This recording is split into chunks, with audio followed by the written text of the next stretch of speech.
Hi guys, welcome to Oxbox Tamil. இந்த வீடியோவில் நாம் நெதர்லாண்ட் சர்க்கியூட்டில் ஹாமில்டன் வச்சு ரேஸ் ஓட்டலான்னு முடிவு பண்ணியிருக்கோம். ஸோ வாங்க காய்ஸ், ரேஸ் எப்படி போகுதுன்னு பார்க்கலாம். நெதர்லாண்ட் சர்க்கியூட் சூஸ் பண்ணியாச்சு. அடுத்த ரேஸ் தான்.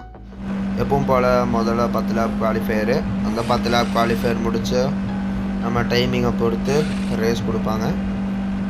கிரிட் அலோகேஷன் கொடுப்பாங்க. அந்த கிரிட் அலோகேஷன் பார்த்து நம்ம ரேஸுக்கு போய்க்க வேண்டியதான்.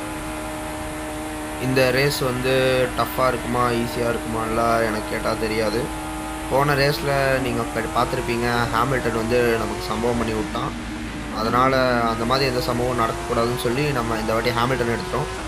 அதனால் பிரச்சனை இல்லை, நமக்கு சம்பவம் செய்கிறதுக்கு யாரும் இல்லை. இனி நம்ம தான் எல்லாருக்கும் சம்பவம் செய்ய போகிறோம். ரேன்னு சம்பவம் செய்ய வேண்டியதான் காய்ஸ். இந்த சர்க்கியூட்டு பாருங்கள், அப்படியே ஒரு மாதிரி கொசன்னு இருக்குல்ல, ரொம்ப கேவலமாக இருக்குது பார்க்குறக்கே. இதெல்லாம் எப்படி ஓட்டுறானுங்கன்னு புரிய மாட்டேங்குது நமக்கு. சரி, நம்ம ஓட்டுவோம், நமக்கு வந்து ஓட்டி தான் பார்ப்போமே அப்படின்னு சொல்லி ஒரு முடிவு எடுத்து தான் நான் இந்த நெதர்லாண்ட் சர்க்கியூட் எடுத்தேன். நீங்கள் ஃபுட்பால் யாராச்சும் ஃபாலோ பண்ணுவீங்கன்னா உங்களுக்கு தெரியும், நெதர்லாண்டில் வந்து எப்படின்னா ஒரு மாதிரி கிரிக்கெட் இன் சவுத் ஆஃப்ரிக்கா தான் நெதர்லாண்ட் ஃபுட்பால் டீம்னு சொல்லலாம். கிரிக்கெட்டில் எப்படி சவுத் ஆஃப்ரிக்கா டீம் இருக்காங்களோ அந்த மாதிரி தான் ஃபுட்பாலில் நெதர்லாண்ட் டீம். ஒரு மாதிரி மாசான டீம் தான், ஆனால் எல்லா டைமும் தமாசாவை தோற்றுருவாங்க. அதுதான் கிளச்சுனா சோக்காயிருவானுங்க பசங்க. ஆனால் நெதர்லாண்டில் வேற ஒரு கோட் இருக்கார். அவர் வந்து அப்படி கிடையாது. அவர் வந்து கிளச்சுனா கிளச்சு மாதிரி இருப்பார். அவர் வேறு யாரும் இல்லை, நம்ம மேக்ஸ் வெஸ்டாப்பியன் அண்ணன் தான். அவரோட ஹோம் கிரவுண்டில் இன்றைக்கி நம்ம வந்து சாதனை வந்து படைக்க போகிறோம்னு நினைக்கிறேன். படைக்கிறதுலாம் இல்லை, சாதனை படைக்கிறோம், அவ்வளோதான். போன வீடியோவிலேயே சொல்லியிருப்பேன், நான் வந்து இந்த மாதிரி செட்டிங்ஸ் மாற்றிட்டேன், ஹார்ட் செட்டிங்ஸ் வச்சு ஓட்டுறேன் அப்படின்னு. இந்த வீடியோலையும் அதே தான். நம்ம வந்து இதே இனி பர்மனன்ட் செட்டிங்காக வச்சு, ஏன்னா இதுதான் கொஞ்சம் காம்படிட்டிவாக இருக்குது, மற்றதெல்லாம் ரொம்ப போரிங்காக இருக்குது. அடுத்து ரேஸை பற்றி சொல்லணுன்னா ஒன்றும் இல்லை, பெருசாக எதுவும் இல்லை கைஸ். நம்ம ஓட்டுறதை வச்சு தான் நமக்கு இது பண்ண போகிறானுங்க. நம்ம ஓட்டுறதே ஒரு மாதிரி தான் ஓட்டுறோம், வளராக தான் ஓட்டுறோம். இதில் இப்போது பாயிண்ட்ஸ் டேபிள் இங்கே லெஃப்ட் சைடு இருக்குது பார்த்தீங்களா, அது வந்து பாயிண்ட்ஸ் டேபிள் கிடையாது, அது வந்து குவாலிஃபையிங் டைம் டேபிள்னால் நம்மளோட டைமிங் வந்து அதில் வரும். நம்ம இப்போ வரைக்கும் 22வது பொசிஷனில் தான் இருக்கோம் கைஸ். ஃபஸ்ட்டு வந்து பாட்டலட்டோ. இந்த பாட்டலட்டோ எப்படி இவ்வளோ ஸ்பீடாக ஓட்டுறான்னு எனக்கு புரியவே மாட்டேங்குது. அவனே ஒரு ரூக்கி டிரைவரு, அதுவும் ஆடி கார் வச்சுட்டு பறக்கிறான். பாக்கியெல்லாம் கீழே இருக்கானுங்க, வெஸ்டாப்பியனு, சார்ல்ஸு, நாரிஸு, பிஎஸ்டி, ஜார்ஜஸ்லாம் எங்கே இருக்கான்னு தெரியல. இமியாண்டனி கூட மேலே இருக்கான். என்னது கைஸ், இது ஏதோ ஆவி மாதிரி போகுது. என் கார்லேருந்து ஆவி வெளியே வந்து போகுதா? என்ன கருமன்னு தெரியல, எனக்கே தெரியல, புதுசாக இருக்குது. அப்டேட் எதாவது விட்டானுங்களா? ஒருவேளை டைமிங் குவாலிஃபயரில் இப்போலாம் வராது. பரவாயில்ல விடுங்க, நம்ம அவங்க கூட ரேஸ் போவோம். ஒருவேளை இப்படியா கூட இருக்கலாம். நம்ம வந்து பின்னாடி கடைசியாக இருக்கோம்ல கிரிப்பில், அதனால் குவாலிஃபயர்ஸ் அது ஒரு இமேஜினரியாக கூட கொடுக்கலான்னு நினைக்கிறேன். தெரியல காய்ஸ் அது என்னன்னு. நான் பார்க்க நல்லா இருந்துச்சுல, நானே இப்போ தான் பார்க்குறேன் அது என்னன்னு முதல்ல பார்க்கணும். இந்த லெஃப்ட் சைடு பாருங்கள், எல்லோ கலரில் லைட் எரிஞ்சிட்டே இருக்கா, அதுக்கு அர்த்தம் என்னென்னா டிஆர்எஸ் ஆக்டிவேட் ஆகிருக்குன்னு அர்த்தம். இப்போ பார்த்தீங்களா டிஆர்எஸ் ஓப்பன் ஆகிடுச்சு, கார் ஸ்பீடாக போகுதா. அப்போ போகிறதோட இந்த ரைட் சைடு டாப் கலர் பாருங்கள், மேலே ப்ளூ கலராக மின்னுதா விங்கு கிட்ட, ஏன்னா அப்போ வந்து டிஆர்எஸ் ஓப்பன் ஆகிடுச்சு. இப்போ க்ளோஸ் ஆனதுனால அது வந்து க்ரீன் கலர் ஆகிடுச்சு. நம்ம டயரோட கண்டிஷன் வந்து ஃபுல் 100% இருக்குது. 6th கியரில் 120 km ஸ்பீடில் போயிட்டுருக்கோம், மைல்ஸ் பர் ஹவரில் போயிட்டுருக்கோம், அதாவது 270 km ஸ்பீடில் போயிட்டுருக்கோம். F1 Ferrari car. Wow guys, 10th position வந்துட்டோம். இப்போ தான் பார்க்குறேன். 10 பேரை போட்டு இப்போ 10வது பொசிஷனில் இருக்கோம். நம்ம அடுத்த 10 பேரை போட்டால் முதல் பொசிஷன் போயிடுவோம். ப்ராப்பரான F1 குவாலிஃபயர் எப்படி இருக்கும்னா, மொத்தம் 20 கார் ஓடும். அதாவது இந்த வருஷத்தை விட்டுருங்க, 22 கார் இந்த வருஷம். போன வருஷத்துக்கு இது இவ்வளோ வருஷமாக எப்படி இருந்துச்சுன்னு நான் சொல்கிறேன். மொத்தம் 20 கார் ஓடும். ஃபஸ்ட்டு 15 நிமிஷம் ஓட்டுவானுங்க. அதில் வந்து ஃபஸ்ட்டு 5 கார் எலிமினேட் ஆகும். அதாவது ஃபஸ்ட்டு 5 கார் எப்படி எலிமினேட் ஆகும்னா, பாட்டம் 5 எந்த 20 டிரைவரில் எந்த கடைசி 5 டிரைவர் வந்து கேவலமாக ஓட்டியிருக்கானுங்களோ. நான் ஏன் வளர்கிறேன், கேவலமாக ஓட்டுறேன். கிச்சன்ஸ் எந்த 5 டிரைவருக்கு வந்து டைமிங் ரொம்ப அதிகமாக இருக்கோ அந்த 5 டிரைவர் எலிமினேட் ஆவாங்க. அதுக்கப்புறம் 15 டிரைவர் இருப்பாங்களா, அதுக்கப்புறம் செகண்ட் குவாலின்னு சொல்லுவாங்க. செகண்ட் குவாலி ஓட்டுவாங்க. அந்த செகண்ட் குவாலியில் அடுத்த 5 டிரைவர் 11 to 15 அந்த 5 டிரைவர்ஸ் எலிமினேட் ஆவானுங்க.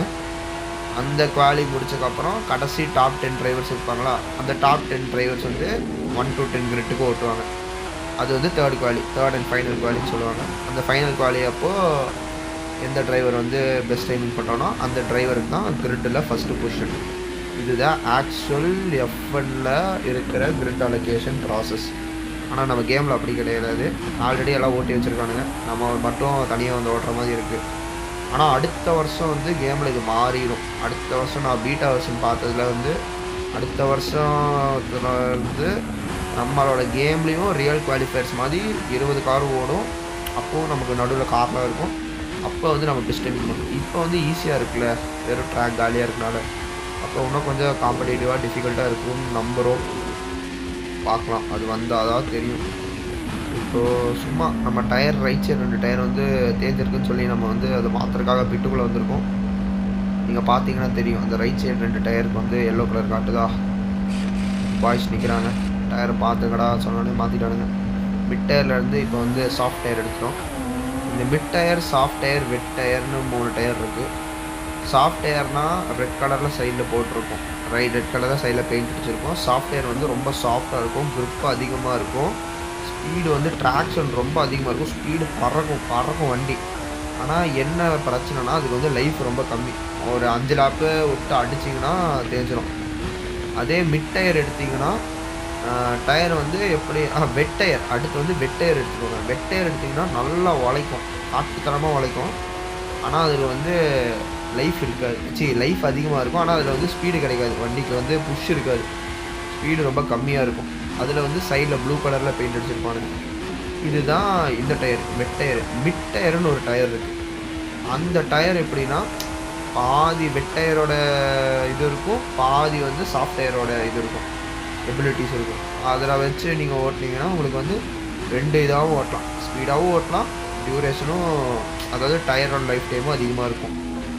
அந்த மாதிரி கைஸ் டயரை பற்றி இவ்வளோதான். அதே மாதிரி வேறு என்ன இருக்குது உங்களுக்கு வந்து ரொம்ப டீட்டெயிலாக சொல்லணுன்னா, இந்த ஸ்டியரிங் வீலில் வந்து இந்த பட்டன்ஸ்லாம் இருக்குல்ல, இந்த பட்டன்ஸ் எல்லாம் என்னென்னு எனக்கே தெரியாது, சும்மா சொல்லணும்னு சொல்லி சொன்னேன். ஆனால் அதில் இருக்க பட்டன்ஸ் வச்சு தான் இந்த டிஆர்எஸில் ஆக்டிவேட் பண்ணுவாங்க ரேஸ் அப்போ. அதே மாதிரி ரேஸ் அப்போ வந்து நம்ம எவனையாக விட்டு சொருகிட்டோன்னா நம்ம டீம் மெம்பர்ஸ் வந்து நம்மகிட்ட பேசுவாங்க. ஹலோ செக் மைகஸ்டிங் ரேடியோ அப்படின்பாங்க. பாக்ஸ்னால் பிட்டுக்குள்ளே வாடத்தடின்னு அர்த்தம். வந்து வண்டியில் தான் பிரச்சனை இருக்குது, இல்லை ஸ்ட்ராட்டஜி மாற்றணும் அப்படின்னு சொல்லி நிறையா பண்ணுவானுங்க. அதெல்லாம் வந்து அனாவசியமான விஷயம். என்னை கேட்டிங்கன்னா F1லாம் பார்க்காதீங்க, எதுவுமே பார்க்காதீங்க. சும்மா வரீங்களா, கேம் விளையாடுறீங்களா, அதோடு நிறுத்திக்கோங்க. ஏதாச்சும் ஒரு விஷயத்தை ஃபாலோ பண்ண ஆரம்பிச்சிட்டிங்கன்னா ஜெயிக்கிற வரைக்கும் நல்லாயிருக்கும். ஒன்ஸ் நம்ம டீம் வந்து தோக்க ஆரம்பிச்சிட்டானுங்கன்னா அவ்வளோதான். மைண்ட் ஃபக்னா என்னென்னு உங்களுக்கு தெரியும். ஃபுட்பால் பார்க்குறவங்களுக்குலாம் அது புரியும். அதுவும் இந்தியாவில், குறிப்பாக இந்தியாவில் உட்காந்து ஃபுட்பால் பார்க்குறவங்க, அதுவும் யூசிஎல்லாம் ஃபாலோ பண்ணோன்னு வைங்களேன், நம்ம கிளப் ஆடுதுன்னு வைங்களேன், மேட்ச்சே 1:30 மணிக்கு தான் ஆரம்பிக்கும். மொத்தம் 90 நிமிஷம். அதை முடியும் போது 2:30 ஆயிரம்னு வச்சுக்கோங்க. நம்ம கிளப்பு ஜெயிச்சிட்டானா பிரச்சனை இல்லை, நம்ம நிம்மதியாக தூங்கிடலாம். தோத்துட்டானுங்கன்னு வைங்க, தூக்கமே வராது. அதெல்லாம் கூட ஓகே. நான் ஃபாலோ பண்ணுற கிளப்பு கடைசி 2 வருஷமாக பெனால்ட்டிஸ் வரைக்கும் வருவானுங்க. 90 நிமிஷம் போயிட்டு செமிஸில் 90 நிமிஷம் போயிட்டு அதுக்கப்புறம் எக்ஸ்ட்ரா டைம் போயிட்டு அதுக்கப்புறம் பெனால்ட்டி வரைக்கும் வருவானுங்க. இப்படி பெனால்ட்டி வரைக்கும் வந்து பெனால்ட்டியில் தோற்றுட்டு போயிருக்கானுங்க ஒரு வருஷம். இல்லை, போன வருஷம் ஹாஸ்டல் கூட ஃப்ரீ கிக்லேயே தோற்றுறானுங்க அக்ரிகேட்டில். அதுக்கு முந்தின வருஷம் தான் எங்கேயோ பெனால்ட்டியில் அடி வாங்கணும், அவங்களுடைய சிட்டி கூட நினைக்கிறேன். இந்த மாதிரிலாம் நடக்கும் கைஸ். அதனால் அதெல்லாம் பார்த்தீங்கன்னா ஜெயிச்சானுங்கன்னா தூக்கம் வந்துடும், ஜெயிக்கல கப்பை வாங்கிட்டானுங்கன்னா அவ்வளோதான். நமக்கு அன்றைக்கி நாளே ஒரு மயிறு மாதிரி போகும். அதே மாதிரி இந்த ஐபிஎல்லாம் ஐயோ பண்டாரோடித்தனமாக ஆடுறானுங்க. சிஎஸ்கெலாம் தெரிஞ்சு அவ்வளோதான், தேர மாட்டானுங்க தான் தோணுது. ஒரு மாதிரி பயத்திலே இருக்கேன். நான் பார்க்கக்கூடாதுன்னு முடிவு பண்ணி வச்சுருக்கேன். அதெல்லாம் இனி பார்க்க மாட்டேன், இனிமேல் பார்க்க மாட்டேன். வருவேன், கேம் விளாடுவேன், யூடியூப்பில் வீடியோ போடுவேன், உங்களுக்கு என்ன வேலை இருக்கோ அதை பார்த்துட்டு போக வேண்டியது தான். நான் ரொம்ப வள கொலன்னு பேசுகிறேன். எனக்கு என்ன பேசுறதுன்னே தெரியல. 10 நிமிஷம் ஆகுதா? இன்னும் 20 நிமிஷம் இருக்குது. 20 நிமிஷம் இருக்குன்னா எப்படி சொல்கிறேன்? எப்படி 20 நிமிஷம் இருக்குதுன்னு சொல்கிறேன்னா, காலையெல்லாம் முடிச்சுட்டு ரேஸ் எல்லாம் ஓட்டி முடிக்கிறதுக்கு இன்னும் இருக்குது, டைம் இருக்குது. நீங்கள் வந்து இந்த காரோட சவுண்டு கேளுங்க. நான் வேணால் ஒரு 2 நிமிஷம் அமைதியாக இருக்கேன். அந்த காரோட சவுண்டு, அந்த காரில் நீங்கள் போய் கேளுங்க, சூப்பராக இருக்கும்.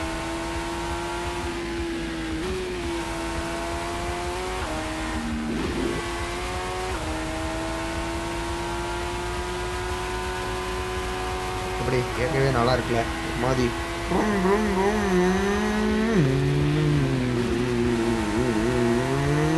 அப்படி சூப்பராக இருக்கா சவுண்டு.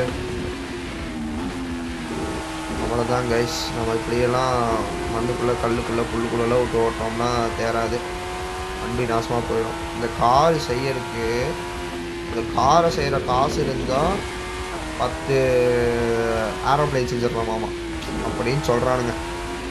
ஒரு ஸ்பேஸ்ஷிப் செஞ்சிடலாமாமா. இந்த காரும் ஒரு ஸ்பேஸ்ஷிப்னா எப்படி அர்த்துலேருந்து வேறு பிளானட்டுக்கே போகிற ஒரு வண்டி செஞ்சிடலாமாமா. இந்த காரு செய்கிற காசும் அப்படி ஒரு ஸ்பேஸ்ஷிப் செய்கிற காசும் ஒரே அளவாமா.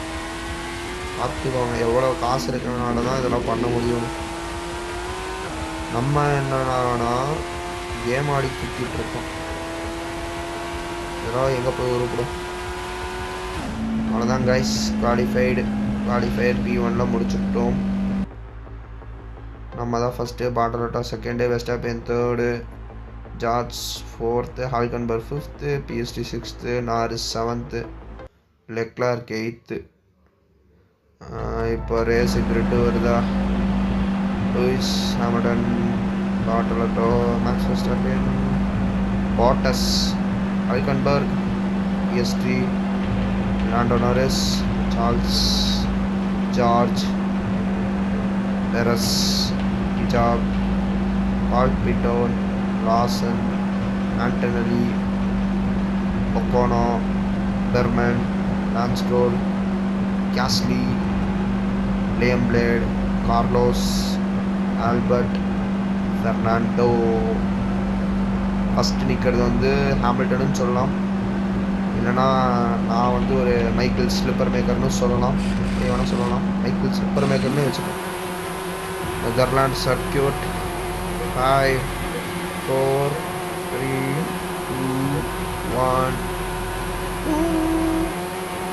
ஸ்டார்ட் பண்ணியாச்சு காய்ஸ். நம்ம ஹெல்மெட்டில் மேலே பாருங்கள் பர்ஃபெக்ட்லிட்டி ஆடு போட்டிருக்கு. எவ்வளோ 7 இல்லைப்பா. ஓட்டிக்கலாம் கேஷோ தான். போங்கடா முன்னாடி போங்கடா. நான் பின்னாடி வந்து அடிக்கிறேன்னா அவங்கள பாட்டு பசங்களா. நானே அடிச்சிட்டேன் கைஸ். நமக்கு 5 செகண்ட் பெனால்ட்டி. அடிச்சிட்டாங்க. எடுத்தோடனே ஃபவுலு. இப்போல்லாம் பண்ணால் அவ்வளோதான். உண்மையான காராக இருந்தால் நான் காரே காலி. கேம்னாலும் ஏதோ தப்பிச்சு ஓட்டிகிட்ருக்கோம். 5 செகண்ட் பெனால்ட்டி கொடுத்துட்டானுங்க. டெக்னிக்கலாக நம்ம வந்து, அதாவது நீங்கள் கண்ணு வழியாக பார்த்தா நம்ம ஃபஸ்ட்டாக போகிற மாதிரி தெரியும். ஆனால் டைமிங் படி பார்த்தா நம்ம எங்கேயோ பின்னாடி இருக்கோம். 5 செகண்ட் பெனால்ட்டி. அதனால் ரொம்ப என்னடா இது, ரொம்ப கேவலமாக தான் ஓட்டுறோம். நம்மளை வந்து முந்திட்டு போயிட்டானுங்க. ஆஸ்டன் மார்ட்டின் பின்னாடியே வரான். மேக்ஸ் வெஸ்டாப்பன் கார்னர்னா மேக்ஸ் வெஸ்டாப்பன் போட்டுருவோம். நம்ம கட் எடுத்து தான் போகணும்.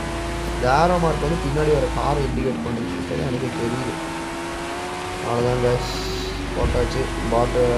பெருசாக பாட்டு அடிச்சிட்டோம். நம்ம தான் கேஸ். இப்போ மறுபடியும் மழை எழுதிட்டோம். கேடலில் மாறிட்டு செகண்ட் லேப் முடிவில் நம்மளோட பெனால்ட்டி பாயிண்டெல்லாம் போக நம்ம எத்தனாவது பொசிஷனில் இருக்கோம்னு. இப்போ வந்து இதில் ஃபஸ்ட்டு ஸ்டார்ட்டுது. ஆனால் பெனால்ட்டி 5 செகண்ட்ஸ் ஆட் பண்ணி வரும்போது நம்ம கிட்டத்தட்ட 11th பொசிஷனில் இருக்கோம். நான் வந்து பேசிட்டு அங்கே இதை பார்த்துட்டு எதுவுமே விட்டுட்ருக்கேன். முதல்ல ரோட்டை பார்த்து ஓட்டணும். அவ்வளோதான் கைஸ். நம்ம வந்து ப்ராப்பராக இனி ஓட்டி ஸ்ட்ரெச்சு லீட் எடுத்துகிட்டு நீங்கள் பின்னாடி தெரியுது அந்த மேப்பில் பாருங்கள். நமக்கு ரொம்ப டிஸ்டன்ஸாக தான் வரானுங்க, ரொம்ப பக்கத்தில் தான் இல்லை. எனக்கும் செகண்டுக்குமே நல்ல டிஸ்டன்ஸ் வந்து க்ரியேட் ஆகிருக்குன்னு நினைக்கிறேன். 1.5 செகண்ட் பக்கம் கேப் இருக்குது. பின்னாடி பார்த்து இருந்தால் எவனும் வரல பாருங்கள். கண்ணு கட்டுற தூரம் வரைக்கும் எவனும் இல்லை பின்னாடி. அதனால் குட்டியாக ஒரு வண்டி தெரியுதா கருப்பாக வரானுங்க. தூரம் இருக்குது. நம்ம என்ன பண்ணலான்னா இப்போத்துலேருந்து ப்ராப்பராக அழுத்தணும்னு வைங்களேன், அந்த 5 செகண்ட்ஸ் பெனால்ட்டியை டேலி பண்ணிடணும். அப்படி தான் பண்ணணும். சும்மா ஒரு இதுக்கு சொல்கிறேன்னா 10 செகண்ட் லீட் எடுத்துட்டேன்னா அதில் 5 செகண்ட் பெனால்ட்டி போயிடுச்சுன்னா நமக்கு 5 செகண்ட் இது வந்துடும். நம்ம தான் ஃபஸ்ட்டு. இது ஃபாஸ்டஸ்ட் லேப் கைஸ் ஓட்டு நம்ம தான் ஃபாஸ்டஸ்ட் லேப்பை க்ரியேட் பண்ணியிருக்கோம். நம்மளோட தேர்ட் லேப் வந்து ஃபாஸ்டஸ்ட் லேப் டெவலப்பாக இருக்குது. ட்ராக் வாங்கி கொடுக்குறாங்க. ட்ராக் விட்டு வெளியே போகக்கூடாது.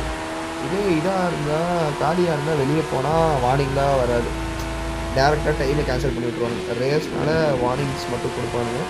2 வார்னிங்க்கு அப்புறம் பெனால்ட்டி போட்டுருவானுங்க. ரியல் எஃப்என் வந்து ஃப்ளாகெல்லாம் பிடிச்சி நிற்பானுங்க. அவங்க வந்து மார்ஷல்ஸ்ன்னு சொல்லுவாங்க. ஃப்ளாக் மார்ஷல் அப்படின்னு சொல்லுவாங்க. எங்கேயாச்சும் ஆக்சிடென்ட் ஆச்சுன்னா எல்லோ ஃப்ளாகு, டக்குனு இப்போ ரேஸை நிப்பாட்டினா ரெட் ஃப்ளாகு அப்படின்னு ஃப்ளாக் போடுவாங்க. ஒவ்வொரு இது இருக்கும், பிக் பாயிண்ட் இருக்கும். அந்த ஒவ்வொரு பிக் பாயிண்ட்லேயும் ஒவ்வொரு மார்ஷல்ஸ் நிற்பாங்க. ஒவ்வொரு 2 மார்ஷல்ஸ் நிற்பாங்க ஃப்ளாகை வச்சுட்டு. நம்ம வந்து ரியல் ரேஸில் வந்து அந்த மார்ஷல்ஸ் போகிற ஃப்ளாகுக்கு ஏற்ற மாதிரி தான் ரேஸ் ஓட்டணும். ஃப்ளாகே எதுவும் போடலைன்னா ரேஸ் வந்து ஸ்மூத்தாக போயிட்டுன்னு இருக்கும். இப்போ பட்டு நீங்கள் எல்லோ ஃப்ளாக் போட்டானுங்கன்னா நமக்கு முன்னாடி வந்து எதாவது ஆக்சிடென்ட் ஆகிருக்கு, நம்ம ஸ்லோவாக போகணும்னு இருக்கும். நம்ம வந்து நம்ம க்ரியேட் பண்ண ரெக்கார்டை நம்மளே பிரேக் பண்ணிகிட்ருக்கோம் கைஸ்.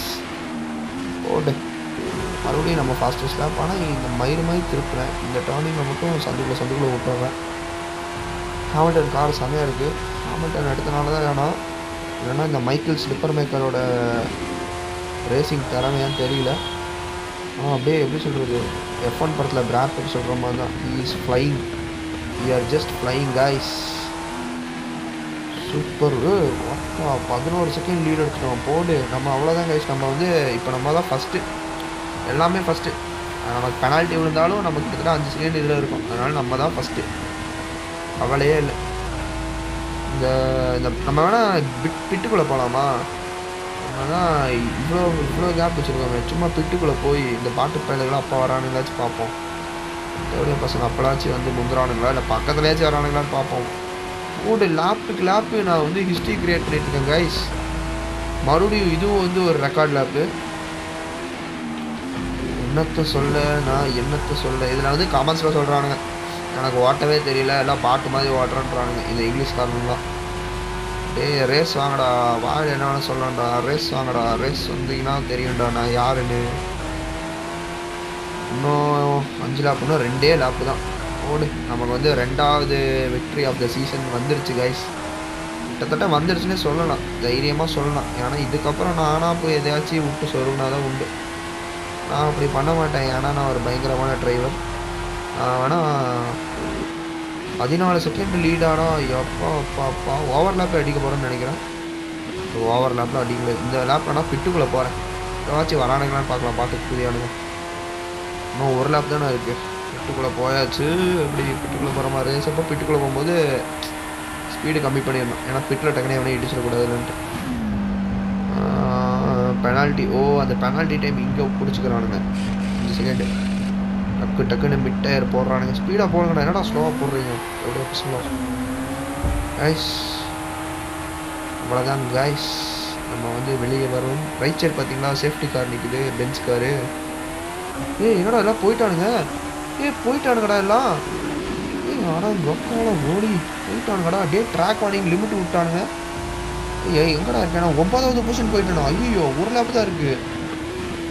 சூத்து கொழுப்பு. நாரிஸ் கொஞ்சம் தலைங்க. நாங்கள் தான் ஃபஸ்ட்டு போயிட்டுருந்தோம். இப்போ என்ன நீங்களாம் பூந்துட்டீங்க?